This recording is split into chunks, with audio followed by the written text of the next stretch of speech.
अस्सलामुअलैकुम and welcome class. मैं हूं आपका टीचर सैयद बहुत। हम पढ़ रहे हैं 10th कंप्यूटर साइंस और आज डिस्कस करने लगे हैं आर्टिकल नंबर 2.1.6। हमेशा की तरह सजेस्ट करूंगा बुक को सामने रखिएगा। बुक आपकी परफेक्ट कंपेनियन होती है, उसके सहारे ही हम आगे चलेंगे। जब भी कोई टॉपिक पढ़ें तो बुक को सामने रखना ज़रूरी है। मैं यहाँ पे पूरे कंप्लीट टॉपिक को इस एक ही वीडियो में कवर करूंगा, यानी कि escape sequence, formation of escape sequence और उसके सारी की सारी जो एग्जाम्पल्स नीचे लिखी हैं वही होप सो आपको एक ही वीडियो में अच्छे से समझ आ जाएंगी। इसको समझना बहुत ज़रूरी है। ये काफ़ी इंटरेस्टिंग किस्म का टॉपिक है कि बैक स्लैश एक्चुअली करता क्या है। इसे कहते हैं बैक स्लैश। आपके कीबोर्ड पे जो बैक स्पेस के नीचे वाला बटन होता है ज़्यादातर वो बैक स्लैश का बटन होता है। एक होती है स्लैश या सिंपल स्लैश, वो राइट साइड से ऐसे हम क्लिक करते हैं, और एक होती है बैक स्लैश, वो राइट के बजाय उसके ऑपोजिट ऐसे हम यूज़ करते हैं। तो जो ऐसे सिंबल आता है यहाँ जैसे कट कर रहे हैं किसी चीज़ को, तो ऐसे सिंबल को हम कहते हैं बैक स्लैश। एस्केप सीक्वेंस है क्या, ठीक है। तो बुक को सामने रखिए, डेफिनेशन से शुरू करते हैं और बात को आगे बढ़ाते चले जाते हैं। मैंने कुछ बुलेट्स बना दी हैं। ऑफ कोर्स मैंने खुद से नहीं लिखा, आपकी बुक से ही देख के लिखा है। उसकी वजह यह है कि अगर मैं खुद से इंग्लिश लिख दूंगा, इंजीनियरिंग वाली को इंग्लिश लिख दूंगा, तो आपके लिए प्रॉब्लम होगी। आपको यार ये क्या लिख दिया। तो मैं सिर्फ वही वाले वर्ड्स यूज करके आपको पूरी बात समझा दूंगा जो बुक में लिखे हैं। तो बुक में ये बातें लिखी हैं, उनको मैंने अपने तरीके से आसान लफ्जों में बुलेट्स बना के लिख दिया है। बातें क्या लिखी हैं, शुरू करते हैं। Used in print F function. तो पहली चीज जो मैं यहाँ पॉइंट आउट करना चाह रहा हूँ वो ये है कि आपने याद रखना है कि back slash always used only in print F function, या ये प्रिंट एफ फंक्शन के बाहर काम नहीं करेंगे। ये बात अपने माइंड में रखनी है। तो जो बातें मैं इस तरह की बताया करूँ ना, वो नोट्स में लिख लिया करो, क्योंकि नोटबुक का सामने होना जरूरी है जहाँ पे आप नोट कर सको। और इस तरह की बारीक बारीक गुरुओं वाली बातें आपने नोट कर लेनी है ताकि आपके नोट्स बन जाएं और आपको याद रह जाएं। मैं फिर से रिपीट करता हूँ। एस्केप सीक्वेंस, एक तो वर्ड ही जाहिर कर रहा है। एस्केप का मतलब होता है रोकना, स्टॉप। जब हम कंप्यूटर पे कोई गेम खेल रहे होते हैं तो हम एस्केप का बटन दबाते हैं तो गेम वहीं पे रुक जाती है या क्लोज हो जाती है। So escape is always going to use for stop, रुक जाओ। इसके लिए क्या यूज करते हैं, एस्केप। हम किसको एस्केप कर रहे हैं, सीक्वेंस को। और सीक्वेंस क्या होता है वो मैं आपको डिफाइन कर देता हूँ, फिर मैं डेफिनेशन पे वापस आता हूँ। सॉरी, मैंने दोनों साइड पे लिख दिया। एक्चुअली पहले इस साइड पे लिखा था, बट ये साइड मुझे यूज करनी है तो मैं इसको इरेज कर दूँ। ऑलराइट, मैं एग्जाम्पल से बात को शुरू करूंगा। फॉर एग्जाम्पल आप लिखते हैं प्रिंट एफ और आपने लिख दिया माई नेम, ठीक है। तो ये आप प्रिंट करवा रहे हो एज इट इज, तो ये आउटपुट स्क्रीन के ऊपर एज इट इज प्रिंट होगा माई नेम। इसमें कोई प्रॉब्लम किसी किस्म की नहीं आएगी। बट अगर मैं थोड़ी सी स्टोरी चेंज कर दूं, बट आई मीन कि मैं इसमें एक चेंज ले आऊं कि मैं यहाँ पे कुछ और प्रिंट करवाना चाहता हूँ। जैसे मैं लिख दूं प्रिंट एफ और प्रिंट करवा लूँ ये चीज नेम, इस तरीके से, ओके। और आगे लिख दूं प्रिंट एफ अगली लाइन में, और मैं ये चाहूं कि यहाँ पे कॉलन है और नीचे वाली लाइन में लिखा है वक्त, ठीक है। I want to print it in next line. तो अब क्या होगा, इसका वर्किंग सिनेरियो क्या होगा, जरा गौर से देखिएगा। ये काम किस तरीके से करेगा। ये काम कुछ इस तरीके से करेगा कि जब इसकी आउटपुट आएगी तो कर्सर हमारा कहाँ से प्रिंटिंग शुरू करता है गाइस, हमेशा स्टार्टिंग पॉइंट से। तो वो यहाँ से प्रिंट करना शुरू कर देगा पहले से। तो प्रिंट क्या करेगा, NAME। जैसे ही वो यहाँ तक पहुंचेगा, आगे आएगा कॉलन, वो ये चीज प्रिंट करेगा, ठीक है। अब हमने तो कहा कि नेक्स्ट लाइन में जाके प्रिंट करो, बट क्या वो नेक्स्ट लाइन में जाके प्रिंट करेगा? Of course not. हमने उसे नेक्स्ट लाइन में जाने के लिए नहीं कहा। आप कहेंगे सर देखिए हमने नेक्स्ट लाइन में जाके दूसरी स्टेटमेंट में लिखा प्रिंट है। बिल्कुल आप सही कह रहे हो, लेकिन जो कंप्यूटर का कंपाइलर है वो आउटपुट जब जनरेट करता है तो कंसोल आउटपुट स्क्रीन के ऊपर यहाँ उसे कोई ना कोई स्टेटमेंट चाहिए होती है जिसकी वजह से कर्सर जो है वो यहाँ प्रिंट करना शुरू करने लगा है। तो वो यहाँ पे क्या प्रिंट करेगा, वो प्रिंट करेगा वक्त। बट वी वांटेड कि ये जो वक्त है ये नीचे प्रिंट हो। तो हम करना क्या चाह रहे हैं, हम एक्चुअल में ये जो सीक्वेंस में मेरा वर्ड याद रखना, ये जो एक्चुअल में सीक्वेंस में प्रिंट करी जा रहा है, हम उस एक्चुअल सीक्वेंस को रोकना चाह रहे हैं, उसमें रुकावट लाना चाह रहे हैं और अपनी मर्जी से प्रिंट करवाना चाह रहे हैं। हम ये चाह रहे हैं कि जब यहाँ पे ये आए तो उसके बाद जो भी डाटा लिखा हो वो नेक्स्ट लाइन में जाके प्रिंट हो। यही चाह रहे हैं ना। तो इसे कहेंगे कि हमें किसकी जरूरत पड़ रही है, एस्केप सीक्वेंस की। आपको थोड़ा सा आइडिया हो जाएगा डेफिनेशन से, फिर जब मैं आपको एग्जांपल से समझाऊंगा तो ज्यादा अच्छे से समझ आएगी। तो एक काम करता हूँ, मैं सीधा आपको एग्जांपल से ही समझा देता हूँ। तो अगर मैं ये चाहता हूँ कि ये जो वक्त भाई साहब मैंने लिखे हैं ये नेक्स्ट लाइन में प्रिंट हो, तो मुझे क्या करना पड़ेगा, मुझे इसके स्टार्ट पे या इसके एंड पे, चलें उसके एंड पे लिख लेते हैं ताकि आपको ज्यादा बेटर वे में समझ आए। मैं ये चाहता हूं कि जब नेम लिखा है कॉलन लगे तो यहाँ पे जो पॉइंटर आया हुआ है प्रिंट करने के लिए वो नेक्स्ट लाइन में चला जाए। कहाँ चला जाए, नेक्स्ट लाइन में चला जाए। अब क्या होगा गाइस, जरा गौर से सुनिएगा।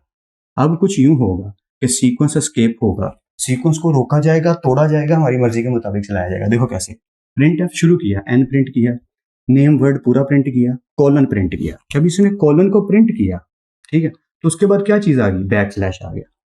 मैंने अभी भी कहा कि बैक स्लैश क्या करता है, एस्केप करता है सीक्वेंस को। तो ये जो सीक्वेंस में प्रिंट हो रहा था यहां पे वो रुक गया, स्टॉप। और आगे एक नेम लिखा हुआ है, एन लिखा हुआ है, तो एन का मतलब है नेक्स्ट लाइन में चले जाओ, स्लैश का मतलब है रुक जाओ, और एन का मतलब है नेक्स्ट लाइन में चले जाओ। जैसे ही स्लैश एन आया, ये जो पॉइंटर यहां से प्रिंट करने लगा था वो जंप करके यहां आ गया, यहां पे आ गया। अब आगे हमने क्या स्टेटमेंट दी, आगे हमने कहा वक्त प्रिंट कर दो, तो वो यहां पे क्या प्रिंट करेगा, वक्त। एंड आई होप आपको बात अच्छे से समझ आ रही है। अगर कंफ्यूजन हो रही है तो वीडियो को पूरा देखना, आपको अच्छे से समझ आएगी। मैं इसको थोड़ा सा और मैनिपुलेट कर सकता हूँ, आप कहें तो इस तरीके से समझ लें कि अगर मैं इसी स्टेटमेंट को ऐसे लिख दूं, तो पीछे वाली नोट कर लेना, वीडियो को पॉज करके नोट कर लेना, फिर फॉरवर्ड कर लेना। अगर मैं उसी स्टेटमेंट को ऐसे लिख दूं, प्रिंट है my name colon slash N, और आगे क्या लिख दूं, वक्त।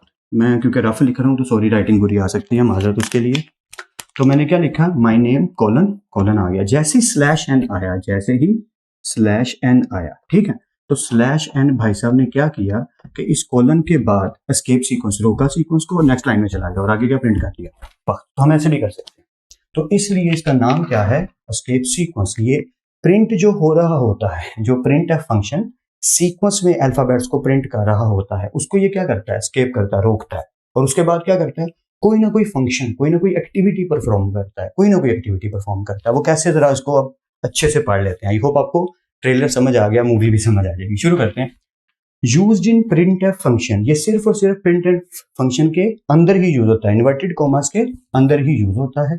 ये लिखा हुआ है used in print F function inside inverted commas. जी हाँ, जो डबल कोट्स आपने लगाई, इन्वर्टेड कॉमास लगाए हैं, ये सिर्फ उनके अंदर ही यूज होगा। अगर आप इसे कहीं बाहर लिख देंगे तो ये काम नहीं करेगा। तो पहली कंडीशन समझ आ गई। नोट्स के लिए दो बातें मैंने बता दी। पहली बात क्या बताई, ये सिर्फ प्रिंट एफ फंक्शन के अंदर काम करेगा। दूसरी बात क्या बताई, ये सिर्फ इन्वर्टेड कॉमास के अंदर लिखा जाएगा। जो भी black slash and escape sequence function लिखा जाएगा वो हमेशा दोनों इन्वर्टेड कॉमास के अंदर होगा। आई होप आपको अब समझ आ रही है, I hope so. Okay, next point बड़े मजे का।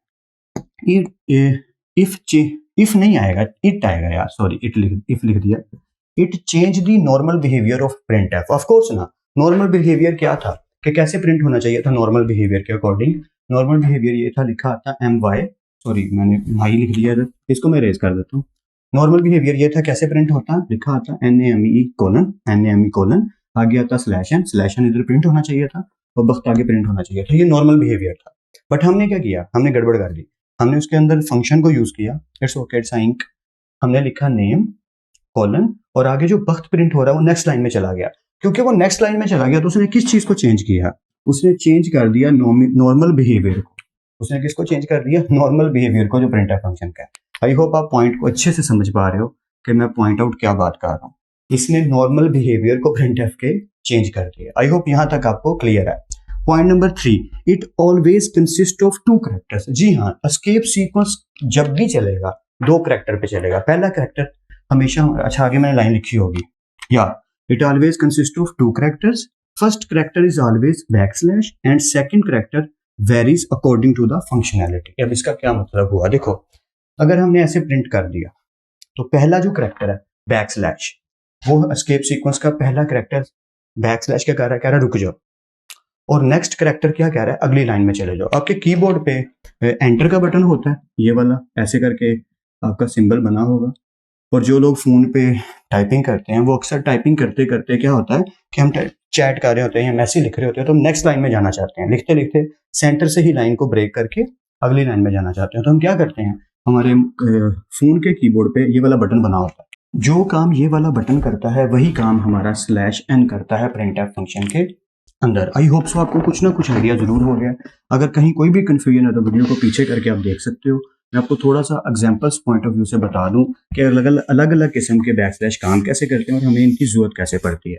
तो जल्दी से शुरू करते हैं और ज़्यादा सारी एग्जांपल्स को डिस्कस कर लेते हैं। पहले मैं आपको अपने तरीके से एक बात बता दूं। फॉर एग्जांपल, मैं ये चीज़ प्रिंट करना चाहता हूँ, माई नेम इज, रहने दो, वक्त प्रिंट करवाना चाहता हूँ। चलें एक और चेंज ले आता हूँ इसके अंदर ताकि आपको समझने में और बेटर लगे और समझने में आसानी हो सके, क्योंकि इससे आपका कॉन्सेप्ट क्लियर हो जाएगा जो मैं अब बताने लगा। आप ये चीज़ प्रिंट करवाना चाहते हो, नेम कॉलन और स्पेस देके आगे लिखना चाहते हो बख्त, लेकिन एक शर्त है आपकी। वो क्या? आप चाहते हो कि जो बख्त लिखा हुआ है ना वो इन्वर्टेड कॉमा में प्रिंट हो।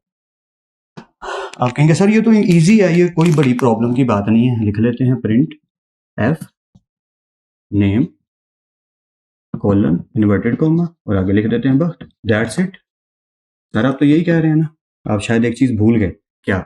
इन्वर्टेड कॉमा की गेम हम बहुत अच्छे से जानते हैं कि इन्वर्टेड कॉमा ये जो स्टार्ट हो रहे हैं या ये एंड कहाँ होंगे। मतलब मेरी बात का मतलब ये है, आप ये चीज़ प्रिंट करवाना चाहते हो नेम कॉलन, इसको कॉलन कह रहा हूँ मैं, दो नुक्तों को, और इन्वर्टेड कॉमाज में आप बख्त प्रिंट करवाना चाहते हो। शर्त ये है कि इन्वर्टेड कॉमा ही प्रिंट करवाने हैं बख्त के दोनों तरफ। तो गाइज अगर मैं ये कोड लिख देता हूँ तो क्या ये काम करेगा? ये काम नहीं करेगा। उसकी वजह, हमने जब प्रिंट एफ का सिंटैक्स पढ़ा था तो हमने ये सीखा था कि इन्वर्टेड कॉमा शुरू होते हैं, एंड होते हैं, और इनके बीच में जो कुछ आता है वो एज इट इज प्रिंट हो जाता है। तो हमने ये देखा ये स्टार्ट हो रहा है, तो ये एंड कहाँ पे हो रहा है? यहाँ पे एंड हो रहा है, यहाँ पे एंड हो रहा है। आप कहेंगे सर नहीं, ये इन्वर्टेड कॉमा आपने लगाए, इन इन्वर्टेड कॉमास जो स्टार्ट हो रहे हैं इनके लिए एंडिंग पे यहाँ पे अलग से इन्वर्टेड कॉमास लगाएं। बिल्कुल सही कहा आपने कि हमने जो स्टार्ट किए थे उनके लिए ये वाला इन्वर्टेड कॉमा, और जो बख्त के लिए इन्वर्टेड कॉमास लगाए हैं वो ये वाले इन्वर्टेड कॉमास। ठीक है, तो क्या आप सही है? बिल्कुल सही। लेकिन आप जैसे ही कंप्यूटर पर लिखोगे ये एरर जनरेट करेगा। जी हाँ, क्यों? क्योंकि कंप्यूटर को थोड़ी पता है कि आपकी इंटेंशन क्या है। आप ये वाले इन्वर्टेड कॉमा को इसके साथ लगा रहे हो और ये वाले इन्वर्टेड कॉमा को और ये वाले को बख्त के साथ लगा रहे हो। नो, उसके लिए ये स्टार्टिंग हो गई और ये एंडिंग हो गई, क्योंकि उसने पहला इन्वर्टेड कॉमा कहाँ देखा? यहाँ, और आखिरी कहाँ देखा? यहाँ। और ये जो बख्त वर्ड है ये कंप्यूटर के लिए इन्वर्टेड कॉमा से बाहर चला गया और आगे फिर इन्वर्टेड कॉमा आ गया और फिर इन्वर्टेड कॉमा आ गया। तो उसके लिए सिंटैक्स सारा खराब हो गया। कंप्यूटर ने कहा है कि प्रिंटफ में स्टार्टिंग और एंडिंग चाहिए और उसके बीच में कोड चाहिए, इसके आगे पीछे ऊपर नीचे दाएं बाएं कुछ नहीं चाहिए। इट मीन्स कि हम इनको एज इट इज ऐसे प्रिंट नहीं कर सकते। तो if I want to print it, मतलब मैं अगर जबरदस्ती मुझे हर हाल में ये चीज़ प्रिंट करवानी है कि बख्त प्रिंट करवाना है और मुझे हर हाल में यहाँ पे इन्वर्टेड कॉमास चाहिए, तो मैं क्या करूँ? मतलब मेरे पास कोई सोल्यूशन तो होना चाहिए ना कि मेरे इन्वर्टेड कॉमास प्रिंट हों, कोई तो तरीका होगा। तो इसीलिए तो एस्केप सीक्वेंस हम पढ़ रहे हैं। कैसे एस्केप सीक्वेंस करता क्या है? हमें उन कैरेक्टर्स को प्रिंट करवाने की इजाज़त देता है, हमें उन कैरेक्टर्स को प्रिंट करवाने की इजाज़त देता है जो नॉर्मली हम प्रिंट नहीं कर सकते। आई होप आप मेरी बात को इस पॉइंट से समझ जाओगे। कैसे? जरा गौर से देखिएगा। हम ये चाह रहे थे कि इन्वर्टेड कॉमास बख्त की दोनों तरफ प्रिंट हो। अब ये चीज़ तो हो रही है प्रिंट, और ये जो इन्वर्टेड कॉमास है ये प्रिंट नहीं हो रहे। तो हमने अभी अभी एग्जांपल्स में देखा कि एक जगह लिखा है कि अगर आपने स्लैश बैक स्लैश और आगे सिंगल कोट लिखा तो सिंगल कोट क्या होगा? प्रिंट हो जाएगा। मतलब ये कि अगर मैं इसके साथ स्लैश लगा दूं दोनों के साथ और फिर इस स्लैश के साथ इन्वर्टेड कॉमा लिखूं, इस स्लैश के साथ इन्वर्टेड कॉमा लिखूं, तो ये दोनों मिलके पेयर बन जाएंगे और कहलाएंगे एस्केप सीक्वेंस। क्योंकि अभी अभी हमने पढ़ा consist of two characters, first character is always back slash and second character varies according to the functionality. I hope अब आप इस बात को अच्छे से समझ पा रहे हो कि बैक स्लैश क्या करेगा? क्रिएट करेगा एस्केप सीक्वेंस। और दूसरा, जो भी अल्फाबेट लिखेंगे, जैसे मैंने इन्वर्टेड कॉमास लगाए तो उसने इन्वर्टेड कॉमास लगा दिया। अगर मैं यहाँ पे एन लिख देता तो बख्त भाई साहब नेक्स्ट लाइन में जाके प्रिंट हो जाते हैं। तो इसका मतलब पहला बैक स्लैश क्या करता है कि जो सीक्वेंस जा रहा होता है उसे रोकता है, और दूसरे वाला जो करैक्टर है, जो बैक स्लैश के साथ करैक्टर लिखा है, चाहे वो सिंगल इन्वर्टेड कॉमा है, अगर मैं इसको सिंगल लिखूंगा तो सिंगल प्रिंट होगा। मिसाल के तौर पे अगर मैं सिंगल इन्वर्टेड कॉमा डालूं तो ये सिंगल इन्वर्टेड कॉमा प्रिंट हो जाएंगे, डबल डालूंगा तो डबल प्रिंट हो जाएंगे। तो इनको प्रिंट करने के लिए, डबल इन्वर्टेड कॉमा को प्रिंट करने के लिए हमें बैक स्लैश की जरूरत पड़ेगी। ऐसे ही फंक्शंस को हम यूज करने के लिए एस्केप सीक्वेंस का यूज करते हैं जो नॉर्मली प्रिंट नहीं हो सकते। एक और एग्जांपल दे देता हूँ। I know I am boring you, लेकिन टॉपिक अच्छे से समझाने के लिए ज्यादा सारी एग्जांपल्स को समझाना जरूरी है। मैं थोड़ी सी चीज एक आपको बताता हूँ जिससे आपकी कंफ्यूजन और ज्यादा बेटर होना शुरू हो जाए। तो हम एक एग्जाम्पल से अच्छे से समझ लेते हैं इस बात को। फॉर एग्जाम्पल मैं लिख देता हूँ प्रिंट एफ और यहाँ लिख देता हूँ बख्त अली और बीच में स्लैश डाल देता हूँ। ठीक है, मैंने स्लैश डाल दी। वैसे मेरा नाम बख्त अली नहीं है, लेकिन समझाने के लिए लिख दिया। ओके, बख्त अली। तब होना तो ये चाहिए कि मैं जब प्रिंट करूं तो आए बख्त और स्लैश साथ आ रहा हो, लेकिन गाइज एक्चुअली स्लैश प्रिंट नहीं होगा। या स्लैश क्या करेगा? एस्केप सीक्वेंस के तौर पे काम करेगा। वो यहाँ पे एक सेकंड के लिए रुकेगा, उसके बाद देखेगा आगे कोई अल्फाबेट नहीं, ये वाले एस्केप पे आके वो रुका, देखा आगे कोई इसके साथ फंक्शन के लिए वर्ड नहीं लिखा हुआ, तो आगे वाली चीज को एज इट इज प्रिंट कर देगा। तो हमें यहाँ पे प्रॉब्लम आ रही है। कैसी प्रॉब्लम कि अगर मिसाल के तौर पे आपको ये चीज़ प्रिंट करवानी पड़ गई जो मैं अभी लिखने लगा हूँ। जैसे हमें कंप्यूटर में सम टाइम ना प्रोग्रामिंग करते हुए कंप्यूटर की किसी लोकेशन का बताना पड़ता है, तो हमें लिखना पड़ता है यानी कि C:\/ आगे फॉर एग्जांपल हम लिख देते हैं फोल्डर का नेम, या फोल्डर ही चले मैं लिख देता हूँ। अगर ये चीज़ प्रिंट करवानी है तो मैं कैसे प्रिंट करवाऊँ? क्योंकि अगर मैं इसे ऐसे सिंपल वे में लिखता हूँ प्रिंट एफ, ठीक है, इन्वर्टेड कॉमा C:\/ फोल्डर, तो आप जानते हो क्या प्रिंट होने वाला है? आपकी आउटपुट आएगी C: और आगे लिखा आएगा फोल्डर, और ये सारी प्रोग्रामिंग गलत हो गई क्योंकि स्लैश मिस हो गया।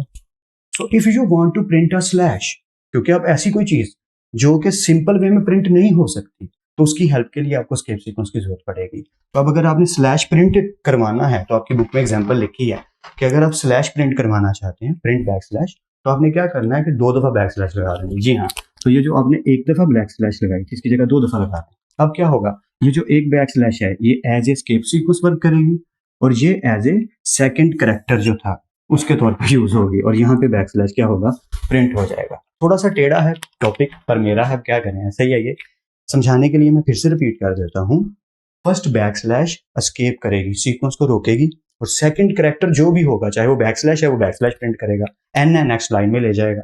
आई होप अब आप बात को समझ रहे हो। अब जो एग्जांपल्स हैं मैं उनका जल्दी से आपको थोड़ा सा आइडिया दे दूं, ताकि आप बोर होते होते कुछ ना कुछ सीख लो। ओके, तो व्हाइट बोर्ड भी मैंने काफी गंदा मंदा कर दिया, बट इट्स ओके, समझाने के लिए इंजीनियर्स को सब कुछ करना पड़ता है। ओके, जैसे हम खेल रहे थे ना इसके साथ, वैसे ही दोबारा एक दफा खेल लेते हैं। मैं लिख देता हूँ प्रिंट एफ, और यहाँ लिख देता हूँ अपना नेम बख्त, और यहाँ लिख देता हूँ अली।